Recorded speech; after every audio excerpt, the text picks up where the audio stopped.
चल, ओके, जी। माशाअल्लाह। ऑलराइट, जज़ाकुमुल्लाह खैरन। अच्छा भाई, आगे एक्स मुस्लिम सीकर। जी भाई,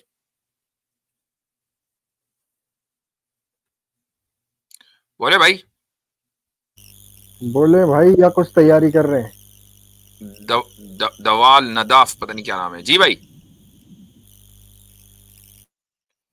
एक्स मुस्लिम सीकर साहेब। चले हजरत, इनको बैक स्टेज करते हैं, क्या पता कुछ गूगल से बुलवा रहे हो। जगन्नाथ। हेलो, जी भाई, अस्सलाम वालेकुम मुफ्ती साहब। वालेकुम सलाम। क्या भाई, सनातनी है कि मुसलमान है? जी सनातनी हूँ। सनातनी है, अच्छा ठीक। जी उड़ीसा से हैं क्या? जी सर। उड़ीसा से हैं? जी अच्छा, ठीक है, सही सही पकड़ा भाई आज तुमने। ठीक है, जबरदस्त गैस था। जी बोले। जी, मैं इस्लाम के ऊपर कुछ सवालात थे, मतलब डाउट थे जो मैं पूछना चाह रहा था। जी जैसे कि एनिमल्स के ऊपर, कि जैसे हमारे हिंदू धर्म में भी सबको एक ही तरह माना जाता है, जैसे जैसे इस्लाम में उनका तो कोई टेस्ट नहीं है ना। उनका तो कोई टेस्ट नहीं है, क्या मतलब? नहीं समझे। इम्तिहान की बात कर रहे हैं क्या? हाँ भाई, आपका सवाल समझ में नहीं आया। इम्तिहान टेस्ट नहीं, अच्छा मैं टेस्ट कह रहे पूछ हैं। रहा हूँ कि जी टेस्ट, टेस्ट और टेस्ट में फर्क है भाई। टेस्ट तो बहुत अलग अलग होते हैं इनके। हाँ, जी टेस्ट जो है। हाँ जी जी जी। जी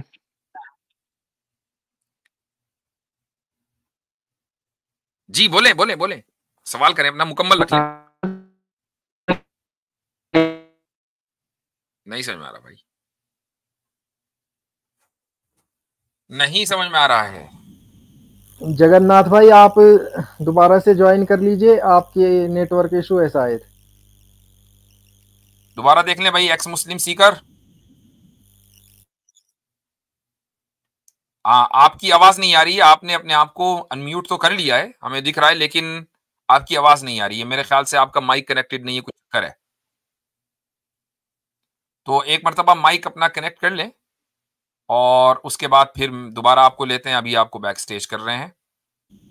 ये कौन हजरत, साहब मेरी है? आवाज आ रही है आपको? आपकी आ रही है। अच्छा, कोई कमेंट में कोई स्नेहा नाम से नॉन मुस्लिम ज्वाइन करना चाहते हैं तो आप कर लीजिए ज्वाइन, अभी बैक स्टेज में जगह है, क्योंकि अभी मुस्लिम कॉलर्स को रिमूव कर रहा हूँ मैं। ठीक है। अच्छा जी, शॉन जॉय। जी मुफ्ती जी, आवाज आ रही है मेरी? आ रही है। सनातनी है भाई? जी मुफ्ती जी, हम आपके हिस्ट्री में आए थे पिछली दफा। अच्छा, ये शायद इस नाम से नहीं आए होंगे, कि दूसरे नाम से आए होंगे। जी नहीं मुफ्ती जी, हमारा ये नाम है। यही नाम है, अच्छा अमन बोले। नाम से। मुफ्ती जी, अब हमारे क्लिप काट के लगाए थे, और अली राजा जी भी हमारे हमारे क्लिप को काट के चलाए थे। आप हमें ये बताए कि हम इस्लाम कबूल किए थे क्या? मैंने आपका क्लिप आपको काट के दिखाया कब भाई? ये जो हम पिछली दफा आपकी हिस्ट्री में आए थे, ये हमारे ग्रुप में हमको इतने गाली दिए, हमको कटुआ बोले। हम मैंने सिर्फ होल्ड ऑन आके होल्ड बोले ऑन कि हम मैंने होल्ड ऑन मैं ये मिसरिप्रेजेंटेशन नहीं करता हूँ। क्लिप का नाम बताइए। जी जी मुफ्ती जी, हम ये नहीं कह रहे कि आप क्लिप काट के लगाए कि नहीं लगाए, हम ये नहीं कह रहे हैं। हम अभी तो आप कह रहे हैं। आपसे हम आपको कह रहे हैं कि हम ऑब्जेक्शन नहीं उठा रहे कि आप हमारे क्लिप काट के लगाए। हम उस पर ऑब्जेक्शन नहीं उठा रहे हैं। हम कह रहे हैं कि आप हमारे क्लिप काट के लगाए हैं। हम तो उस क्लिप में ऐसा कुछ नहीं कहे कि हम इस्लाम कबूल किए कि नहीं किए। हम इतने कहे कि हम इस्लाम पे रिसर्च कर रहे हैं। हाँ, तो हमने भी नहीं कहा कि आप इस्लाम कबूल कर रहे हैं। जी मुफ्ती जी, हमको इतना धमकी दिए। हम उस भूले से हम रायबरेली का नाम बोल दिए थे, हम्म। पंडित जी को बोल देते। वो हमको इतना धमकी दिया। हमको हम उनके ग्रुप में थे ना, हम ग्रुप तो उनकी हम लीव कर दिए, पर ग्रुप में हमारा अच्छा नंबर दे गए। तो हमको इतना धमकी दिया, हमको कटुआ बोले। हमको बोले तुमको अमेठी में आके घुस के मारेंगे, हम तुमको रायबरेली में आके मारेंगे, तुम हम्म। इस्लाम कबूल किए। ये कटुआ बहुत गाली दिए। हम क्या इस्लाम कबूल किए? हाँ सही बात है, आपने तो नहीं किया। उसका जो टाइटल था वीडियो का कि सनातन धर्म छोड़ दिया जो आपने बोला था, और आप उसके बाद हमने लिखा क्या ये सनातनी इस्लाम में आएगा, ये टाइटल था। मुफ्ती जी हमको क्लिप से प्रॉब्लम नहीं है, वो हम कह रहे कि आप इधर क्लियर कर दीजिए कि हम इस्लाम तो कबूल नहीं किए। नहीं, आपने इस्लाम कबूल नहीं किया था, बिल्कुल नहीं किया था। हम तो खुद ही पूछ रहे हैं कि क्या ये बंदा इस्लाम में आएगा, ये सवाल था उसका, ये टाइटल था उस वीडियो का। हिंदू भाइयों को बता दीजिए कि हम तो कहे कि हम हिंदू धर्म छोड़ रहे हैं, वो हमारा पर्सनल चॉइस है। वो हमको इतना धमकी दिए, हमको ग्रुप में इतना धमकी दिए हमको कि हम हमें टीम में आके घुस के मारेंगे, हम लाइब्रेरी में तुमको ढूंढ के मारेंगे। तो मेरे भाई इसका मतलब ये साबित हुआ कि इस हिंदुइज्म छोड़ने पे मसला नहीं है, इस्लाम कबूल करने पे मसला है। मुफ्ती हम तो नहीं किए मुफ्ती जी, हम तो किए नहीं ना। नहीं, आई नो आपने नहीं किया। यानी अगर कोई बंदा आपकी जगह कोई और होता, वो हिंदुइज्म छोड़ देता, खाली भाई के भाई हिंदुइज्म छोड़ दिया, मैं हिंदुइज्म को सही नहीं मानता, अब किसी को कोई मसला ना होता। लेकिन जैसे ही वो इस्लाम कबूल करेगा तो मसला हो जाएगा। तो प्रॉब्लम ही तो इसका मतलब ये हुआ कि हिंदुइज्म सही हो गलत हो इससे कोई फर्क नहीं, इस्लाम कबूल नहीं करना चाहिए, बस ये प्रॉब्लम है। मुफ्ती जी आप बताइए एक कोई तरीका हुआ है? हाँ, बिल्कुल हमको धमकी दिए, ये तो आप हमारी तरफ से रिक्वेस्ट करिए कि ये तो कोई तरीका नहीं है। अभी तो सुमित ईरानी तो नहीं है सरकार पे, जो आप बीजेपी का ये तो यहाँ पे क्लियर हो गया कि आपने इस्लाम कबूल नहीं किया है। बाकी आप जहाँ हैं वहाँ देखें भाई, जिन लोगों ने धमकी दिया है ये तो कानून के खिलाफ है ना, धमकी वगैरह देना ये कानून के खिलाफ है, कोई किसी को धमकी नहीं दे सकता। तो आप जो है जिन लोगों ने आपको धमकी दिया है आप जाके देखें उन लोगों पे क्या हो सकता है, नहीं हो सकता है कानून के दायरे के अंदर। जी हाँ, बिल्कुल। ऐसे लोग अगर आपको कोई इस तरह की धमकी दे रहे हैं जिससे आपकी जान को खतरा है, आप फौरी तौर पर स्क्रीनशॉट लेके भेजें कि भाई मैंने तो हिंदुइज्म को बुरा भला कहना हिंदुइज्म में बिल्कुल ठीक है, जो कि हिंदुओं को अपने मजहब की कोई फर्क तो पड़ता नहीं, आप उसको छोड़ें कि पकड़ें, उसकी वजह क्या है? उसकी वजह है कि हिंदुइज्म कोई धर्म नहीं है, ना कोई वे ऑफ लाइफ है, ना कोई धर्म है। भाई आप अपने घर में जिस तरीके से चाहे कहें उसको हिंदुइज्म कह दें तो आप हिंदुइज्म है। अब मसलन उड़ीसा वाले हैं वो जगन्नाथ को मानते हैं तो जगन्नाथ ठीक है, और जो यूपी वाले हैं वो अगर राम जी को मानने तो राम जी ठीक है। साउथ इंडिया में चले जाए तो रावण को मानने तो रावण ठीक है, राम गलत है।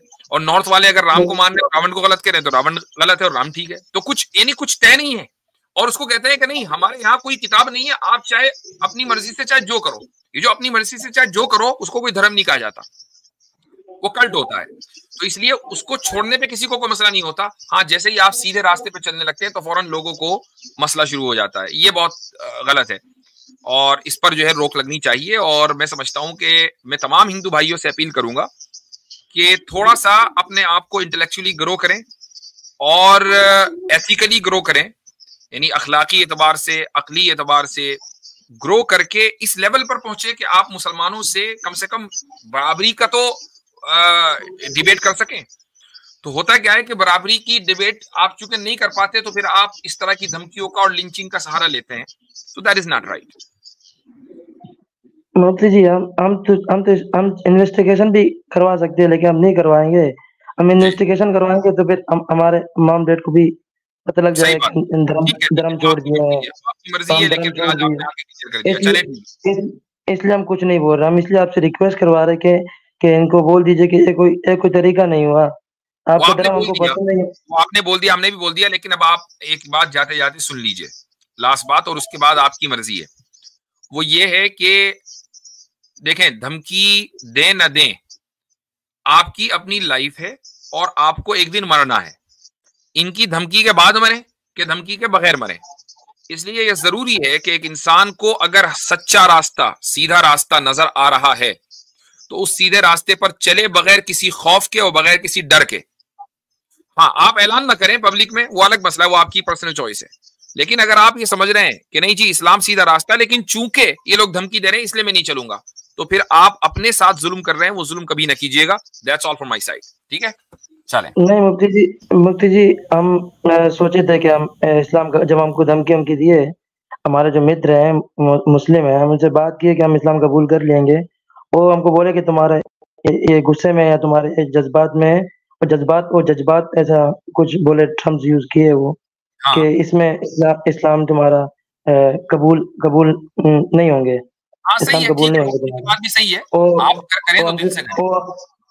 वो हमको बोले कि वो कोई हजरत जी थे और वो मोहम्मद साहब के साथ जो थे कोई हजरत जी थे, वो कोई मतलब कोई उनका युद्ध में कोई उनके ऊपर थूक दिए थे, तो उनको वो कत्ल नहीं किए, वो बोले कि हम कत्ल करेंगे तो ये अभी हमारे क्रोध में जी कत्ल क्रोध जी में जी, हो जाएगा कत्ल, वो हमको ये बोले। सही है। हम दीजिए, हम करेंगे कबूल, हम ऐसा नहीं कह रहे कि हम डंके की चोट पे हम कह रहे कबूल करेंगे, लेकिन हम स्ट्रीम पे नहीं करेंगे। हम कब कबूल हाँ करेंगे? देखिए, हम जिंदगी मैं आपको यहाँ पर कबूल करवाने के लिए बैठा भी नहीं हूँ। मेरा काम क्या है, मैं सही रास्ता बताऊंगा आपको। अपने कमरे के किसी कोने में भी इस्लाम कबूल करना है ना, तो वो आपका और अल्लाह का मामला है, मेरा उससे कोई लेना देना नहीं है। मैं तो सही बात बता दूंगा, बाकी आप जाने। आप स्ट्रीम में आकर नहीं कबूल करना चाहते, ना मेरा कभी इसरार है, ना मैं किसी को बुलाता हूँ, ठीक है। आप अपने कमरे में अपने दिल में कबूल कर लीजिए, किसी को ना बताएं, लेकिन सही रास्ते पर चलिएगा। That's what I am trying to say. जी मुफ्ती जी, हमारे तो हाथ पैर कांप रहे थे, ऐसे धमकी दी है, हमको गाली दी है। हम तो नहीं चलें, किए, इस्लाम तो हमको कबूल नहीं किए ना आपकी स्ट्रीम में। चलिए ये ठीक तो है, इंशाल्लाह फिर नेक्स्ट टाइम आप आएंगे किसी सवाल के साथ तो आपसे बात करेंगे। अब आप बात मुकम्मल हुई, ठीक है, चलें, सही है। ओके भाई, लास्ट टाइम मैं एक्स मुस्लिम सीकर आपको ले रहा हूं, उसके बाद फिर रिमूव कर देंगे ताकि कुछ जगह बने। बोले भाई, चले, नहीं आवाज आ रही है, किसी और वक्त आए। अक्षय हेलो। जी भाई, नमस्कार आदाब, सबको। क्या हाल हाँ चाल जी, है? हाँ मैं ठीक हूँ। आप लोग शायद ठीक होंगे। बिल्कुल ठीक है, अल्हम्दुलिल्लाह। हाँ जी, सनातनी जी, है भाई? हाँ जी, हाँ जी। जी, मेरा 4 क्वेश्चन है। एक चार करिए, एक। क्वेश्चन। मैं एक-एक करके भी कर सकता हूँ, एक साथ 4 भी कर सकता हूँ। नहीं, एक साथ तो बस एक ही कर लीजिए। हाँ अच्छा ठीक है, मैं एक-एक करके करता हाँ, हूँ। जो मेरा फर्स्ट क्वेश्चन है वो है कि जैसे इंडिया एक डेमोक्रेसी है, यूके डेमोक्रेसी है, यूएस डेमोक्रेसी है, जर्मनी डेमोक्रेसी है। और क्या जो मुसलमान हैं वो डेमोक्रेसी के अंदर रहना क्या हराम है? क्योंकि कुरान में तो डेमोक्रेसी नहीं है, कुरान में शरीयत है मेरे ख्याल से। ठीक है। तो क्या डेमोक्रेसी हराम है या शरीयत में रहना चाहिए? अच्छा, क्या मुझे एक कहना बात है? बताएं कि क्या सऊदी अरब एक डेमोक्रेटिक कंट्री है? नहीं है। नहीं है। ना दुबई है, ना सऊदी है, ये सारे कंट्रीज नहीं है। इंडिया के सऊदी अरब से कुछ रिलेशनशिप अच्छे हैं क्या बहुत खराब हैं? नहीं, अच्छे हैं। अच्छे हैं। तो एक डेमोक्रेटिक कंट्री के एक नॉन डेमोक्रेटिक कंट्री से बड़े अच्छे रिलेशन हैं, ठीक है। तो इसका मतलब ये हुआ कि डेमोक्रेसी कोई ऐसा उसूल नहीं हुआ कि जिसके बगैर फिर हर चीज बुरी है। डेमोक्रेसी जो है वो, ठीक है, एक कंट्री ने ये रूल इख्तियार किया, दूसरी कंट्री ने वो रूल, लेकिन दोनों साथ में रह सकते हैं, है ना। दोनों साथ में एक प्लेटफॉर्म पर यूनाइटेड नेशन में जमा हो सकते हैं। अगर डेमोक्रेसी ही अगर बिल्कुल सही पैमाना होता, बाकी सारे पैमाने गलत होते, तो इंडिया को चाहिए था कि वो कभी भी सऊदी अरब से, दुबई से, गल्फ नेशन से वो कोई ताल्लुकात कायम ना करे। यूनाइटेड नेशन में उन सारे मुल्कों को निकाल दिया जाए, चूंकि डेमोक्रेटिक नहीं है, लेकिन ऐसा नहीं है। तो मुसलमान अगर किसी डेमोक्रेटिक कंट्री में रहते हैं तो वो एक मुआहदे के तौर पर रहते हैं, यानी हम मुसलमानों का समझ लीजिए कि एक तरह का कॉविनेंट कह लें उसको अंग्रेजी में, या मुआहिदा कह लें। उस मुआहिदे के वो पाबंद है, और मुआहिदा ये है कि भाई इस मुल्क के कॉन्स्टिट्यूशन ने, कानून ने जितना हमें हक दिया है, हम उतना हक इस्तेमाल करेंगे। और चूंकि हम कहीं और जा नहीं सकते, भाई कहाँ जाएंगे? भाई जो इंडिया का में नस्लों से रह रहा है वो कहाँ जाएगा? तो उसको वहीं रहना है, उसी सेटअप में रहना है। तो इसलिए वो उस मुआहिदे के तहत रह रहा है कि कानून को मैं मानूंगा, कानून को मैं फॉलो करूंगा। हाँ, आपको हर मुसलमान ऐसा नहीं, लेकिन कम से कम मैं जाती तौर पर यह जरूर कह सकता हूं कि मैं डेमोक्रेसी को एक अच्छा और आइडियल निजाम नहीं समझता हूं। डेमोक्रेसी एक आइडियल निजाम नहीं है।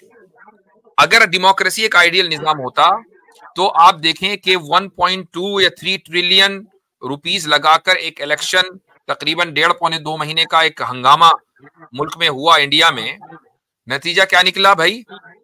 नतीजा ये निकला कि एक आदमी जो बड़ी मजबूती के साथ हुकूमत कर रहा था वो कमजोर हो गया। अब वो जिसकी 200 40 के करीब सीटें आई हैं, वो उन लोगों के ऊपर डिपेंडेंट हो गया कि जिनकी 100 सीटें क्या 20 सीटें भी नहीं आई, 25 सीटें भी नहीं आई, उन लोगों के ऊपर डिपेंडेंट हो गया। अब वो बार्गेनिंग करेंगे और कर रहे हैं। वो ये कहेंगे नहीं जी हमें स्पीकर का ओहदा चाहिए, नहीं जी हमें फला मिनिस्ट्री चाहिए, नहीं जी हमें फला मलाईदार डिपार्टमेंट चाहिए। ये मलाई क्यों चाहिए उनको भाई, महज 20 सीटों के ऊपर? तो ये अब आप मुझे बताएं कि क्या डेमोक्रेसी एक स्टेबल निजाम है? नहीं है।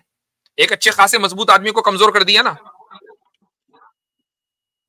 जी। अच्छा नहीं वो ठीक है। मेरा क्वेश्चन ये है, एज पर कुरान क्या डेमोक्रेसी हराम है? मैं ये कंक्लूड कर सकता हूँ ना आपके आंसर से कि हाँ। नहीं, एज पर कुरान जो कानून है वो कुरान का कानून है। एज पर कुरान जो कानून है वो शरीयत का कानून है, और वो कानून उन जगहों के लिए है जहां पर मुसलमान पावर और मेजोरिटी में है। यानी मसलन अफगानिस्तान है, सऊदी अरब है, पाकिस्तान है, जितने भी मुस्लिम ममालिक है 50 के करीब, वहां पर मुसलमानों के लिए ये फर्ज है कि वो कुरान और हदीस के ऊपर चले। यानी मुल्क का जो कानून हो वो कुरान और हदीस के ऊपर डिपेंडेंट हो, ये उनके ऊपर फर्ज है। वो नहीं करेंगे तो गुनहगार होंगे। जो मुसलमान माइनॉरिटीज के तौर पर मुल्कों में रहते हैं उनके ऊपर फर्ज नहीं है, चूंकि वो जाहिर सी बात है उनके पास ताकत नहीं है, उनका मुआहिदा है।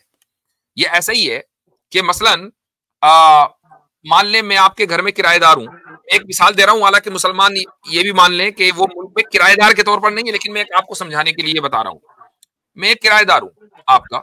अब जो कॉन्ट्रैक्ट है उसमें लिखा हुआ है कि भाई आप हमारे मकान को इस तरह इस्तेमाल करेंगे कि कोई नुकसान नहीं पहुंचाएंगे, कोई स्ट्रक्चरल डैमेज नहीं करेंगे, वगैरह वगैरह। अगर आप करेंगे तो आप लायबल होंगे। मैंने मान लिया, और अब मैं उस एतबार से रह रहा हूं कि भाई मैं स्ट्रक्चरल डैमेज नहीं कर सकता, मैं अपने तौर से कोई कमरा नहीं बना सकता, मैं अपने तौर से दीवार नहीं गिरा सकता। लेकिन अगर मैं अपने मकान में हूं तो मैं अपने मकान को चाहे जिस तरीके से मैं उसमें गड़ा खोदूं, उसमें दीवारें खड़ी करूं, आप कौन होते भाई? ठीक है, तो ये मैंने आपको मिसाल समझाने के लिए दी है। ये इस वीडियो को काटकर ये ना कहा जाए कि लो भाई मुफ्ती साहब ने मान लिया कि मुसलमान तो इंडिया में किराएदार हैं। जी मुफ्ती, इसमें मैं एक बात ऐड करना चाहूँ, ये इंडिया के जितने भी सिटीजनशिप है सब मुआहिदे के तहत रहते हैं, सब किराएदार है। बिल्कुल मतलब अक्षय साहब हो, चाहे वो आसिम साहब हो, चाहे वो कोई भी हो, यहाँ हर एक जो है वो स्टेट से मुआहिदा करके रहता है। स्टेट किसी का नहीं है। मतलब ना तो वो अक्षय साहब का स्टेट है, ना वो आसिम साहब का स्टेट है। दोनों ने जो है वो एक कॉन्ट्रैक्ट साइन किया है स्टेट के साथ, और वो दोनों उस कॉन्ट्रैक्ट के बेस पे रहते हैं।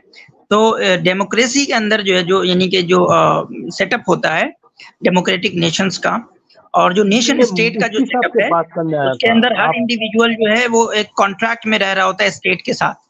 चाहे वो किसी भी आइडियोलॉजी, यानी कि स्टेट जिस आइडियोलॉजी को बैन नहीं करती है, किसी भी आइडियोलॉजी से आता हो, तो वो एक कॉन्ट्रैक्ट में रह रहा होता है स्टेट के। ठीक जी भाई जी, तो आपका ये पहला सवाल हो गया मेरे ख्याल से काफी। जी नहीं आप पूरे पैनल से बात करेंगे, पूरे मैं भी आपसे बात कर रहा हूँ, पूरे पैनल से बात करेंगे, कोई मसला नहीं है। अगर कोई आप मेरी किसी बात में कोई इजाफा कर रहा है तो आपको ये राइट नहीं है, डेमोक्रेटिक राइट नहीं है यहाँ पर कि आप उसको रोके। ठीक है मैं माफी चाहता हूँ। ठीक जी। दूसरी सवाल मेरा ये है, अगर साइंस और कुरान के बीच टकराव हो तो क्या मुसलमान को कुरान को फॉलो करना चाहिए, साइंस को नहीं फॉलो करना चाहिए? साइंस को फुटबॉल बनाकर मैदान से बाहर फेंक देना चाहिए। अच्छा ठीक है मेरा आंसर मिल गया। अच्छा तीसरा बस हो गया भाई, हो गया। अब मैं जरा इसकी वजाहत कर दूं, ये जो मैंने साइंस को फुटबॉल बनाकर बाहर फेंकवाया है उसकी मैं वजाहत कर दूं कि साइंस और कुरान में जब लोग ये कहते हैं ना कॉन्ट्रडिक्शन, तो कॉन्ट्रडिक्शन साबित करने के लिए साइंस के उनके लिए जरूरी है कि साइंस को वो एब्सोल्यूट माने और ये कहें कि ये चेंज कभी नहीं होगी। जिस तरीके से कुरान को हम एब्सोल्यूट मानते हैं और ये कहते हैं कि ये चेंज नहीं होगा, तो अगर वो ये कह रहे हैं और फिर कॉन्ट्रडिक्शन दिखा रहे हैं तो ठीक है हम बात करेंगे। लेकिन जब वो खुद ही मानते हैं कि साइंस नाम ही उस चीज का है जो एवर चेंजिंग हो, तो फिर कुरान और साइंस में कभी कॉन्ट्रडिक्शन हो नहीं सकता। और अगर कोई करता है तो भाई फुटबॉल साइंस की भी बनेगी और उस बंदे की भी बनेगी। ठीक है, चले। ये कंपैरिजन सब गलत है। मतलब ये कंपैरिजन ही गलत है कि एक यानी कि वो जो एब्सोल्यूट नहीं है उसको एब्सोल्यूट चीज के साथ आप कैसे कंपेयर कर सकते हैं? सही बात, वही बिल्कुल बात दुरुस्त है। अच्छा जी, अब आगे अगले हैं, क्या नाम है इनका? प्रतीक। प्रतीक हेलो सर, क्या मेरी आवाज आ रही है आपको? बिल्कुल आ साहब रही है। मैं इजाजत चाहूंगा, मुझे कल के लिए जो है कुछ काम है आज, तो कल बहुत तो एक शुक्रिया ही जज़ाक। काम है, नमाज पढ़नी है और कुर्बानी करनी है, और क्या काम है कल? जी, उसके लिए कुछ काम है, कल की तैयारी के लिए कुछ काम है आज। कल तो कबाब, बस कबाब खाने हैं और क्या, कीमा और कलेजी, इसके अलावा कोई काम नहीं है कल भाई। हजरत कुर्बानी भी अय्याम खुद करते होंगे ना, वो बता नहीं रहे। आसिम सर के लिए मेरा एक कमेंट है सर, आपका जो बोलने का लहजा है वो बहुत अच्छा है। ऐसा लगता है कि आप अपने पर्सनल लाइफ में भी काफी काम पर्सनालिटी होंगे। तो सर गुड शुक्रिया। नाइट मेरी तरफ से आपको, और happy Eid. Thank you, okay, शुक्रिया। Thank you. आसिम भाई रुक जाए ठीक है। अभी, थोड़ा सा और रुके। आप, मुझे यकीन है कि आपने कुर्बानी का इंतजाम कहीं ना कहीं कर लिया होगा, किसी से कह दिया होगा, बकरा वकरा आ गया होगा। अब इस रात में कौन बकरा तलाश करने जाता है? पकड़ने का काम नहीं जी, ठीक है जी। जी भाई, प्रतीक साहब। मुफ्ती साहब, मैं एक कॉर्पोरेट कंपनी में एम्प्लॉय हूँ। मेरा जी। बस इस्लाम को लेके कुछ सवाल थे जो मुझे बिल्कुल मतलब खटकते हैं काफी पहले से ही। जैसे for example after life and justice of Allah, उसका मैं एक एग्जांपल देना चाहता हूँ। अभी रिसेंटली टर्की में एक भूकंप आया था, मतलब एक भूकंप ऐसे अर्थक्वेक आया था काफी। तो वहां पे बहुत बड़ा मतलब लॉसेस हुए थे, काफी जाने भी गई थी। तो इंडिया से इंडियन आर्मी ने एक प्रॉपर हॉस्पिटल बनाया था, वहां के जाके लोगों को हेल्प किया, कईयों की जान बचाई। एक एक तो खास बूढ़ी अम्मा का मतलब एक फोटो है, काफी इंटरनेट पे वायरल हुआ है, इंडियन आर्मी की एक लेडी जो सोल्जर है उसके साथ। तो मुझे ऐसा लगता है कि ये जो इंडियन आर्मी के पूरे नॉन मुस्लिम्स हैं, उन्होंने मुसलमानों को बचाया। तो फिर ये कैसा खुदा है जो उनके ही बनाए हुए क्रिएचर को बचा भी रहा है, लेकिन फाइनली उनको हेल में सेंड करेगा? ये मुझे समझ नहीं आ रहा है सर, ये मुझे काफी खटक रहा है। ठीक, देखें, आपका जो सवाल है वो बहुत ही, आपने इसको कहते हैं कि लोडेड क्वेश्चन, लेकिन एक चीज ध्यान में रखिएगा कि इंडियन आर्मी ने अपने कुछ फौजियों को तुर्की भेजा अर्थक्वेक के बाद, जो लोग डिस्प्लेस्ड हो गए थे उनकी मदद के लिए। क्या इंडियन गवर्नमेंट को या इंडिया को एज ए नेशन इससे कोई फायदा हुआ या नहीं हुआ? जी। हेलो, आपकी आवाज कट गई थी, आपने क्या एक्सप्लेनेशन? मैं रिपीट करता हूँ, इंडियन सोल्जर्स ने तुर्की में कुछ मुसलमानों की मदद की। तो इस पॉजिटिव जेस्चर से जो इंडियन गवर्नमेंट ने दिखाया, इंडिया का एज ए नेशन कोई फायदा हुआ या नहीं हुआ? सर वो तो खैर, वो तो बात की बात है, कंट्री लेवल पे हुआ नहीं हुआ, लेकिन जो सोल्जर थे वो अपनी कैपेसिटी में गए थे। सोल्जर खुद नहीं गए थे, नहीं, आप ये नहीं कह सकते अपनी कैपेसिटी में गए थे, सोल्जर्स को भेजा गया। कोई भी सोल्जर अपनी कैपेसिटी में अपने घर नहीं जा सकता, वो चाहे जाए तुर्की चले जाए। तो ठीक है सर, आप मेरी बात कंप्लीट नहीं होती सर, एक मिनट। वो जैसे आप बता रहे थे कि वो कोई फायदा हुआ था, पर्सनली कुछ लोगों का, आजू बाजू के लोगों को एज इमोशनली हो सकता है हुआ होगा, लेकिन डिप्लोमेटिकली मुझे नहीं लगता हुआ है, क्योंकि टर्की ने अगले ही मंथ कश्मीर का इशू रेज करके इंडिया को ड्रॉप किया था। फिर इंडिया ने मतलब रेस्पॉन्स में दूसरा, वो जो कौन सा है आइलैंड है जिसमें टर्की का डिस्प्यूट है, ग्रीस एंड समथिंग कुछ है, उनके एक और आइलैंड है जो टर्की से लगा हुआ ही है, तो उसका इशू रेज करके उन्हें वापस से उन्होंने कब ये कर लिया था, स्क्वायर ऑफ कर दिया था। ठीक तो है, डिप्लोमेटिक कोई फायदा नहीं। मैं ये नहीं कह रहा हूं कि इंडिया का एज ए नेशन फायदा हो नहीं सकता। मैं ये कह रहा हूं कि इंडिया ने, अगर जब भी कोई भी नेशन, दुनिया में जितने भी ममालिक है ना, जब भी हम दूसरे मुल्क के साथ ताउन करते हैं, मदद करते हैं, तो अपने मुल्क का हमें फायदा नजर आता है कि यार ये पॉजिटिव जेस्चर है, इससे हमें ये कम से कम हमारी रेप्यूटेशन बेहतर हो सकती है कि हम ह्यूमन राइट्स के लिए काम करते हैं। कुछ नहीं तो ये तो है ही, ठीक है। हम हमारे नजदीक एक फायदा जहन में होता है, चाहे वो हमें मिले या ना मिले। जैसे आप बिजनेस में इन्वेस्ट करते हैं तो जहन में फायदा होता है कि यार मुझे नफा होगा, वो मिले ना मिले वो एक अलग बात है, लेकिन आप अपने नफे के लिए ही काम करते हैं, ठीक है। अब आप ये जब बात तय हो गई तो खुदा ने तमाम इंसानों को बनाया, हमारा मुकदमा यह है कि उसने मुसलमान को भी बनाया, हिंदुओं को भी बनाया। अब अगर आपस में एक मुसलमान हिंदू की, एक हिंदू मुसलमान की मदद कर रहा है ना, तो वो अपने नफे को सामने रखकर कर रहा है। मसलन मुसलमान का जो नफा है, मुसलमान अगर हिंदू की मदद करेगा तो मुसलमान का जो नफा है ना, वो ये है कि यार मुझे मेरा खुदा सवाब देगा, ठीक है, ये मेरा नफा है। अच्छा, आप अगर मान लीजिए किसी की मुसलमान की मदद करते हैं, हो सकता है कि आपके जहन में भी ये हो कि यार मुझे ये पुण्य का काम है, मुझे मेरा भगवान जो है सवाब देगा, इसलिए मैं नफा कर रहा हूँ, ये आपका नफा है।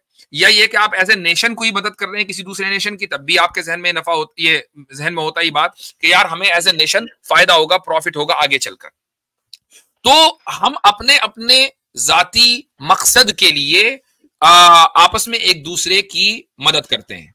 इससे खुदा को कोई प्रॉफिट नहीं हो रहा है, खुदा को आप बेनिफिट नहीं पहुंचा सकते, खुदा को आप नुकसान नहीं पहुंचा सकते। खुदा ने एक कानून दिया है, उस कानून की रूह से अगर आप उस कानून पे चलेंगे तो आपका फायदा है, नहीं चलेंगे तो आपका नुकसान है। अब उसने कानून ये दिया कि भाई मेरी अथॉरिटी को मानना है, आप उस अथॉरिटी को मानेंगे तो ठीक है, नहीं मानेंगे तो आपका नुकसान है। अब मैं इसकी एक मिसाल देता हूं। मिसाल ये है कि इसी आप ही की मिसाल को मैं ठीक करता हूं। एक इंडियन आर्मी का सोल्जर है, उसने देखा कि जी तुर्की में भूकंप आ गया, जलजला आ गया, और गवर्नमेंट के स्ट्रिक्ट ऑर्डर हैं कि तुर्की के साथ कोई ताउन नहीं होगा, तुर्की के साथ कोई फ्रेंडशिप नहीं है, तुर्की का बाइकआउट किया जाएगा चाहे वहां कुछ भी हो रहा हो। इंडियन आर्मी का एक सोल्जर वहां अपनी फौजी ड्रेस में किसी तरीके से पहुंच जाता है और ये कहता है कि मैं मदद करूंगा, आई डोंट केयर कि इंडिया ने मेरे ऊपर पाबंदी या लोगों पर पाबंदी लगा रखी है कि मदद करनी है कि नहीं करनी, मैं करूंगा मदद। अब वो अपनी पर्सनल कैपेसिटी में मदद कर रहा है, तो मुझे बताइए कि क्या उसके इस जेस्चर को इंडियन आर्मी एक्सेप्ट करेगी, जबकि इंडियन आर्मी ने या इंडियन गवर्नमेंट ने पाबंदी लगा रखी है? तो ये बिल्कुल हाँ नहीं करेगी सर, लेकिन at the end of the day मेरा जो हुआ क्या यहाँ पर हुआ ये है कि जेस्चर पॉजिटिव है, मदद ही की जा रही है, लेकिन उस बंदे ने जिसने मदद की है उस अथॉरिटी को तस्लीम नहीं किया जो उसके ऊपर है, उस अथॉरिटी को चैलेंज कर दिया। तो अथॉरिटी तो अपना काम करेगी और उसको सजा देगी चाहे आपने कितना ही ताउन किया हो। लेकिन फिर भी सर ये तो इनजस्टिस है, क्योंकि at the end of the day मैं सबकी एक पर्सनल कैपेसिटी में ही हाजिरी होगी सबकी। आपके भी कॉन्सेप्ट से जाते हैं तो एवरी मैन फॉर हिमसेल्फ, जो एक कहावत है इंग्लिश में कि भाई अभी मुफ्ती सर का अगर जैसे मेरा अगर कोई अगर जजमेंट डे के दिन मेरा हिसाब किताब होगा तो वो मेरे अकेले का होगा, मेरे बिहाफ पे मेरे माँ बाप का नहीं होगा या फिर इंडियन आर्मी का नहीं होगा। जब वो अपनी कैपेसिटी में लड़का लड़की जो भी है या सोल्जर है, वो एक ह्यूमैनिटी की तरह की तय पे वो बचाना चाहता है, वो अपने सिंगल कैपेसिटी में, उसकी भी जान जा सकती थी, ऐसा नहीं है। तो क्या वो सारी चीजें कंसिडरेशन में नहीं आएगी सर? वो तो फिर खुदा को डायरेक्टली बोल सकता।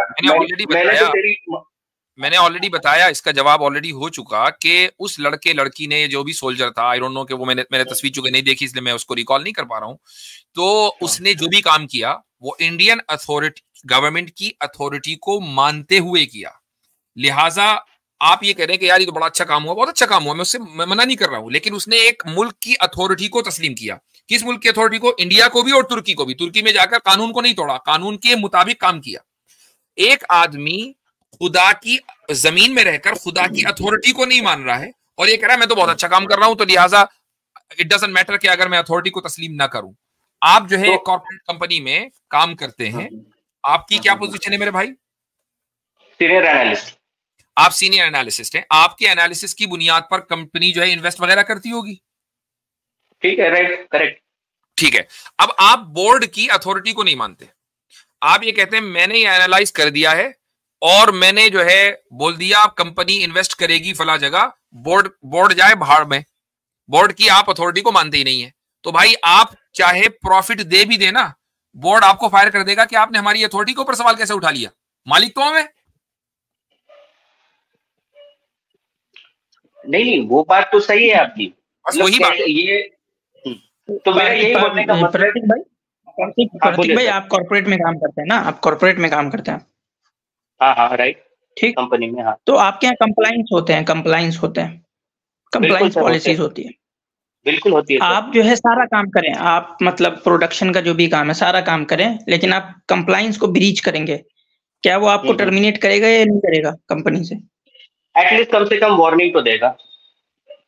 अब दूसरी दफा कर देंगे तो वो टर्मिनेट भी कर देगा, हालांकि आप उसको सब प्रोडक्शन का काम सब कुछ करके दे रहे हैं, बहुत बढ़िया दे रहे हैं, बहुत फायदा पहुंचा रहे हैं, लेकिन कंप्लाइंस के इश्यूज भी क्या होते हैं? कंप्लाइंस क्या होता है? जैसे ट्रस्ट ब्रीच करना, ट्रस्ट को आपने ब्रीच कर दिया, कंपनी के ट्रस्ट को ब्रीच कर दिया आपने जो है कोई डेटा इधर उधर शेयर कर दिया जो कि कॉन्फिडेंशियल डेटा था, आपने बस शेयर किया इधर उधर, ठीक है, ये आपने कंप्लाइंस को ब्रीच कर दिया। हालांकि आप उसको एक मुनाफा दे रहे हैं, लेकिन आप सिर्फ उसकी कंप्लाइंस, जो उसकी कोर पॉलिसीज होती है किसी भी इसकी, उसको ब्रीच करेंगे तो आपका ये सारा फायदा कोई फायदा नहीं उसकी नजर में। हाँ ठीक है, बिल्कुल बात सही सर। उस सिचुएशन